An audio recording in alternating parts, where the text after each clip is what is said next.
లోకాభిరామం శ్రీరామం భూయో భూయో నమామ్యహం.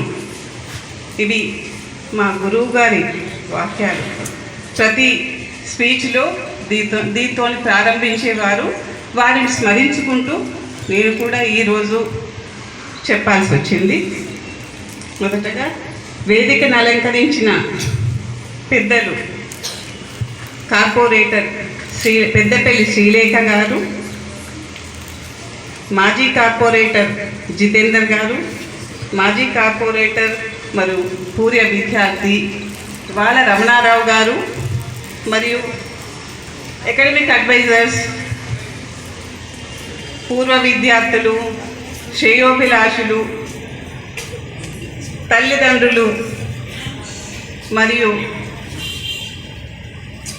ఉపాధ్యాయులు, నా ప్రియమైన విద్యార్థులు అందరికీ ఈరోజు మన founder chairman Shri CH Ayodhya Ramarao గారిని స్మరించుకుంటూ వారి 89వ జన్మదినాన్ని జరుపుకుంటున్నాము. వారి ఈ సందర్భంగా వారు మనకు నిర్దేశించిన కొన్ని సూత్రాలను మనం వారిని పాటించుకుంటూ వారిని స్మరించుకుంటూ ముందుకెళ్దాము.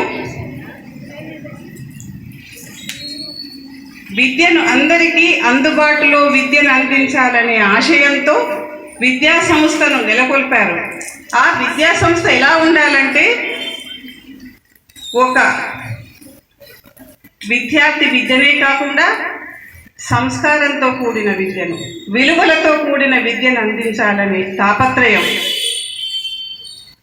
చదువుతో పాటు సంస్కారం ఉంటేనే ఆ విద్యార్థికి విలువ. విద్య లేనివాడు వింత పశువు. విద్య ఉండాలి, సంస్కారం ఉండాలి. సంస్కారంతో కూడిన విద్యను అందించాలనే ఆశయంతో ఈ విద్యా సంస్థను స్థాపించడం జరిగింది. ప్రతి మనిషి కూడా కొన్ని పద్ధతులు పాటించాలి. అవి మన జీవితానికి ఎంతో మెట్లులాగా ఉపయోగపడతాయి. అవన్నీ కూడా టైం మేనేజ్మెంట్, సమయ పాలన, కర్తవ్య పాలన.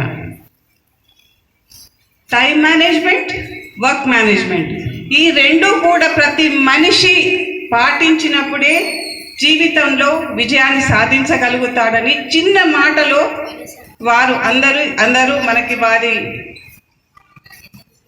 వారి ఆశయాన్ని మనకు తెలిపారు, వారు నిర్దేశించారు. వారిని మనం అనుసరించడం, పాటించడం మన కర్తవ్యం. వారు నిర్దేశించిన ఆశయాలను ముందుకు తీసుకుపోతూ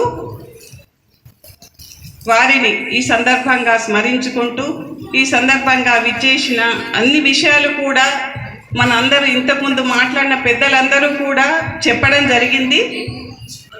అవన్నీ కూడా మీరు శ్రద్ధగా విన్నారనుకుంటున్నాను.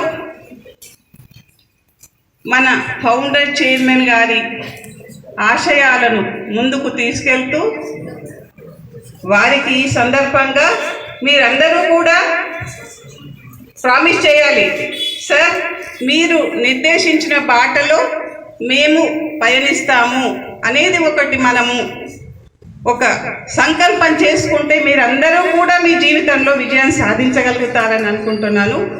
వారు స్వహస్తాలతో రాసిన, మీరు ఇక్కడ చూస్తున్నారు, స్వహస్తాలతో రాసిన బోర్డులో వారు